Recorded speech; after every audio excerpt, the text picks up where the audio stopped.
Think back on last time you got a new title. Okay, then the special, when did I get a new title?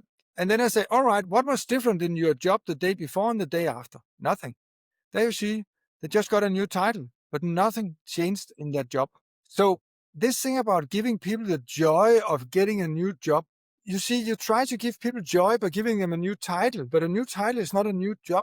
So we're totally missing this thing about people are actually getting new jobs, people are actually growing in their jobs by just using title structures. Now, what really changes a job, that's when you start holding people accountable for different things. So what does that mean? It means you can have a knowledge expert. Remember, that was the level just above the professional level, right? Knowledge expert. You can have a knowledge expert in safety, within the safety area. What would we hold him accountable for?